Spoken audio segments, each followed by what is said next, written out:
Hi there. So I've been working a lot with Google Slides and trying to create interactive lessons in a variety of ways. One of the things that I found the most challenging was the fact that I wanted to have most of the information in present mode or to publish, but then when I wanted them to interact with text, when I wanted them to write on things, it I couldn't be in present mode. You couldn't have it published because then they could not edit it.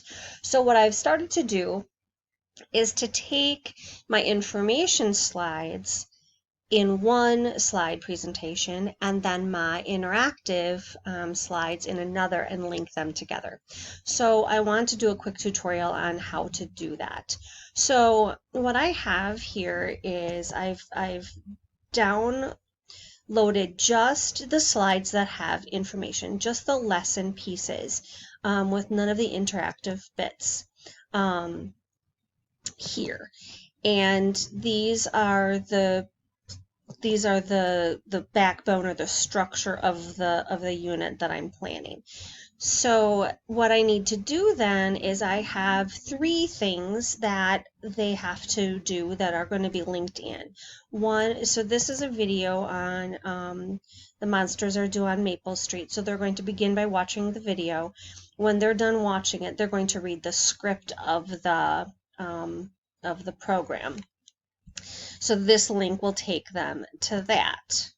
So this is the script. So we're reading, play and things like that. So comparing genres a little bit. And then when they're done reading it, I'm going to want them to come to the very first activity, which is this here. So this is where I want them to answer some questions about the play, the movie, comparing them, things like that. So I have this on a slide all by itself. This is something that I'm going to have them force a copy of so that they upload it themselves to Google Classroom or to whatever method I'm going to use for them to turn it in. So the first thing that I need to do is I need to look at the URL for this. When I come on over to share, this is typically how we send things to kids, is we change this share setting and then we take that link and that's what we upload to Google Classroom or email it to a student or however we're going to share it with them. Because I'm not sharing it with them that way and I'm linking it, I don't want all of the students suddenly to have this copy, the same copy. So I'm going to change this URL. If you take a look, anytime you have a slide, you've got the normal URL, and then at one point the word edit is going to be somewhere in that URL. So I'm going to change the word edit. And you can do this whole end piece. I just tend to change the one word. I change it to copy. Then when I take this URL, I'm not going to go over to the share button. I'm going to take this URL and bring it on over to here.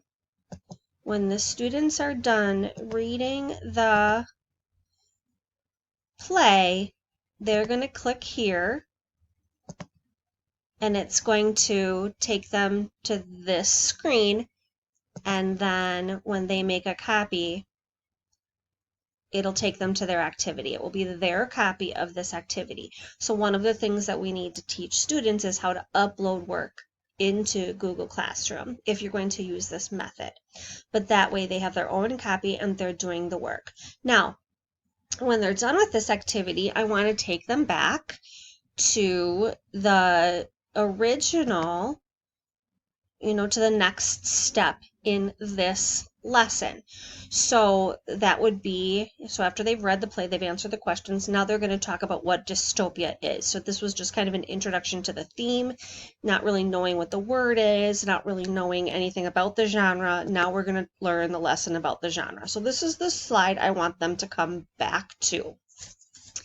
Because I am going to have this in published mode and they're never going to see the screen the way we're looking at it now. They're only going to see it in present mode. I'm going to link everything back to this in the correct format. So I'm going to come on over here to File. I'm going to come all the way down to publish to the web, and I'm going to publish this. Perfect. So now I'm going to open the published view of it. All right. This is the screen I want to take my links from. All right, so I'm going to go to the second page. This page is where I want to link. Now, what is interesting is this URL for this screen is unique to this slide. So if I want students to return to this program and I want them to come straight back to this slide, I'm going to copy this URL here, and I'm going to come back to, where was I? This slide. And I'm going to insert, I think I'll make it an arrow, so that they know where they're to go next. By the way, just as a little sidebar, that red star that you see there, that's just one of the ways that I tell students, hey folks, this is being graded. So anything that has a red star on the page in that shape is a graded assignment, so students know that they need to pay attention and they can't skip that activity. So I'm going to just give them a guide, and I'm going to click so that the words are selected,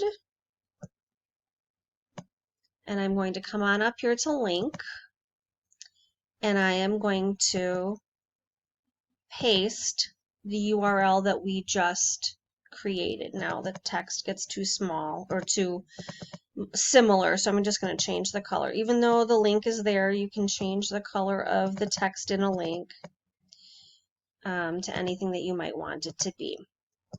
All right, so now that is linked back to the published page, this one. All right, so because the students are never seeing this version of the information, I just created these slides right here. I did not use a master slide. I did not do any sort of overlay, but I want to show you two ways to assure that students don't move things around. So for example, on this slide, I've got lots of little text boxes, lots of shapes, and I don't want students to be able to move things around. There's nothing that they need to interact with on this page. So I'm going to show you two different ways to assure that students don't do that. Just keep in mind, if you're only sharing it in publish mode, this is not necessary. This step is not needed at all. But in case you have a slideshow where you have both interactive and non-interactive slides, this is something that would help you with that. All right, so one of the easiest things to do is to create a text box over the entire page. And we know that it's very easy to click through a slideshow, and it takes you to the next slide by default. So even if you want to direct students to a different location, a lot of times it just automatically takes you to the next slide, just because that's how it's designed. So I want to force a different option here. I don't want them to be able to do that. I want them to have to click in a certain location to get them to where I want them to go. So I'm going to put this text box over the whole thing, and I'm going to, now when I get that little plus sign with the white arrows on all four sides, I click it, so that means this text box is selected. Then I come on up to link, and I'm going to insert a link right in this slide presentation. So that's how we jump from slide to slide, is when we link it to a slide in this presentation. But I'm going to trick it, and I'm going to link it to slide 4. I'm on slide 4. So I'm going to link it to slide 4. So that means no matter where you click when this is in, if I were just to be in present mode, no matter where I click, publish mode 2, it's going to stay on this page. unless they click the one place I tell them that they can go. So, for example, if this slide is going to lead them to a different page within the slide presentation, they have to click where I tell them to. So I'm going to put an arrow, and remember with slides, it's layered. So if I were to put this arrow down first and then the text box on top of it, the arrow is no longer a button because I've layered something over the top of it. So I need to either do this, I need to do this in layers to assure that this button that I'm going to create right now is clickable, and this tiny spot kind of takes over the text box that I've just put in there. So I'm just going to click and add a link to go to the next slide. So I just did slide in this presentation, next slide. So that's the only place that they're going to be able to go when they come here because of this text box that we created. All right.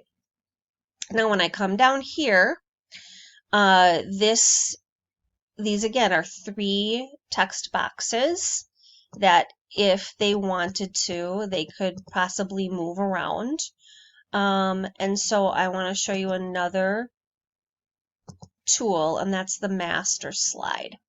So I did create a lot of these in master slides. What you do is you can't do it on your top slide or else every one of them looks exactly the same.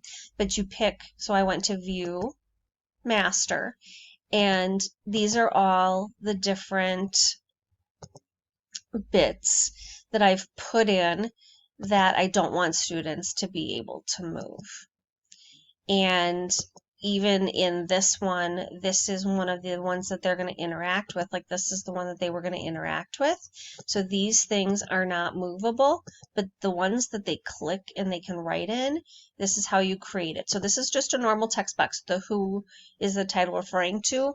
That's just a normal text box that they can't write in. But this pink one, you go, if you look at the text box, go to the little arrow next to the text box, and this only works in master slides. And I did a body text placeholder. And when you do that, it puts the words in. Actually, I guess I did subtitle because of the size. But title, subtitle, and body text will do different size writings, and then the students will be able to write in these. And so once you do that, then all you have to do when you're coming back out here, so let's say I want to add, I'm going to insert a new slide, and I'm going to right click, and I'm going to come to apply layout, and then I could say, well, I think I'm going to put this one in there, and then that will insert. So master slides under view is one way to create text and images that the kids can't move around. And then the slide cover is the other. Now let me show you real quick what happens if you create a slide and you forgot to do that. So I'm going to apply a blank layout, and I'm just going to put a text box, and then I'm going to put a shape, and I say, oh dear, let's do one more thing. Let's do, something, and I say, oh goodness, I don't want kids moving this around, and I forgot to do it in a master slide. I just did it on here. So your 2 options are, you can do the text overlay, or you can change this and make it a master slide. So how you do that is this. Click somewhere on there so that you know you're on the slide, but nothing specific is selected. You don't want just one item selected. You want just to be on the slide. And then you're going to push Control A, and that selects everything on the page. And then Control X, and that deletes everything. Now that's scary for a minute, but then when you come on over to Master, you're going to pick one that you haven't done anything with. All right, and they all have something in them. You just have to take whatever they've got preset out. So now I'm going to paste. So Control V, and there is everything that I had done. And then all I have to do is come on back over to that slide where I had done it, and I can either come on up here to apply the layout, or I can right click and apply the layout and add that back in.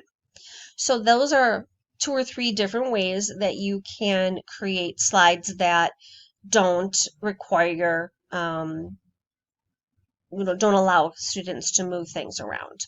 Okay, so now I'm going to come back here. I've linked to this page. We're good to go. Here are my other lessons. And I'm going to come to the very end. And this page is where I'm going to have them link to this activity. So this, after they've watched 1984, the politically correct version, they're going to come here and they're going to need to do some lessons here. So I'm going to force edit again. I'm going to say copy, and this is the link that I'm going to put in this slide, I think. Let's see.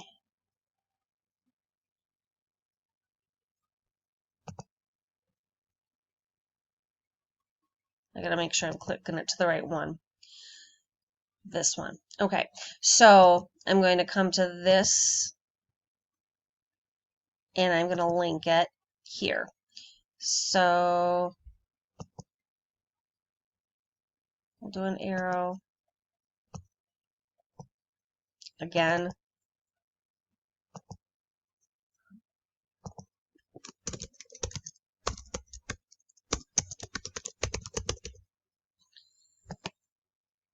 And I paste that one, the forced copy, and it'll take them to that activity then.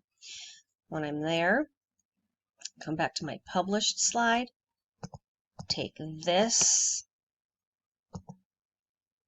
URL from the published one, come on back over here, and then when they need to go back home,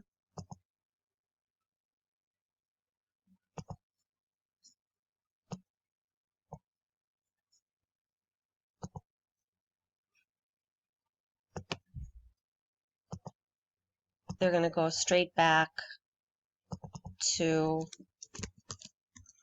that slide. So let's give it a shot. Let's try it. Okay, so I'm going to come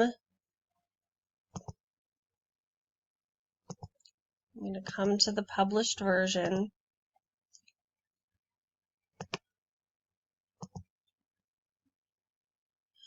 and I watch that, and then I come here. Sorry. I have, okay, there we go. And then I come and I read the play.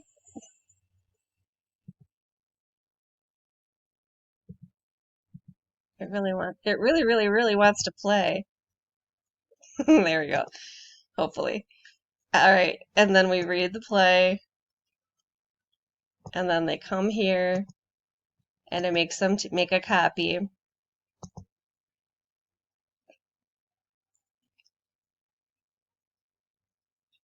Okay, and then when we come back, okay, now we're going to read that one. Okay, when I click next, great, next activity. Again, now I have to make a copy of the new one.